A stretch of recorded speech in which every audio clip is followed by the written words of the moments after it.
David by the only name the Iranian knew for him. "Mr. Nouri, you as well. I trust you had no trouble getting here." "Not at all," David said. "Have you ever been here before?" Nouri asked.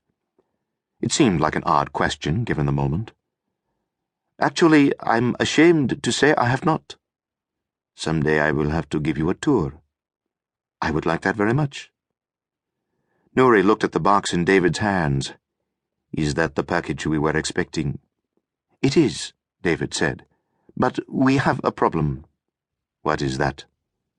David glanced around. He noticed there were several more bodyguards taking up positions in a perimeter around them. There was also a large white SUV waiting by the curb, with a guard holding the back door open.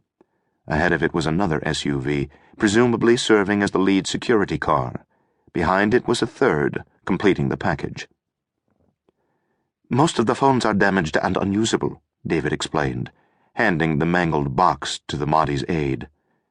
"Something must have happened in the shipping." Nouri cursed, and his expression darkened. "We need this." "I know," David replied. "Now what are we going to do?" "Look, I can go back to Munich and get more. It's what I wanted to do in the first place, but Esfahani told you not to leave." "Well, I know. Allah help me, Esfahani is a fool. If he weren't the nephew of Mohsen Jazini, he wouldn't be involved at all." "What do you want me to do, Mr. Nouri?" David asked. "That's all that matters, what you and the Promised One want. Please know that I will do anything to serve." The words had just fallen from his lips when David heard brakes screech behind him. Then everything seemed to go into slow motion. The plan his team had created began to unfold, and David could only hope it went as they anticipated. He heard the crack of a sniper rifle. One of Nouri's bodyguards went down. Crack, crack. Two more of Nouri's men went down. Then Nouri himself took a bullet in the right shoulder. He began to stagger. Blood was everywhere. David threw himself on Nouri to protect him as the gunfire intensified and more bodyguards were hit and collapsed to the ground. David turned to look toward the shooters. He could see rows of buses. He saw taxis. He saw people running and screaming. Then his eyes fixed on a white van driving past. The side door was open. He could see flashes of gunfire pouring out of 3 muzzles inside, and he knew his teammates were the ones pulling the triggers.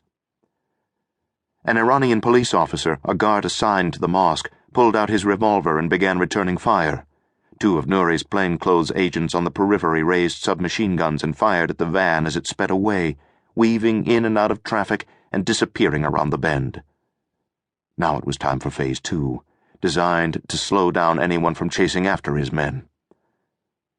David anticipated the blast as a car bomb detonated just 100 yards from them. He instinctively ducked down. He shielded his eyes and did his best to cover Nouri's body from the shards of glass and molten metal that were coming down on top of them. The air was filled with the smell of burning and panic. As the thick black smoke began to clear a bit, David could see flames shooting from what was left of the lead car in Nouri's security package. All around him people were crying and bleeding and yelling for help.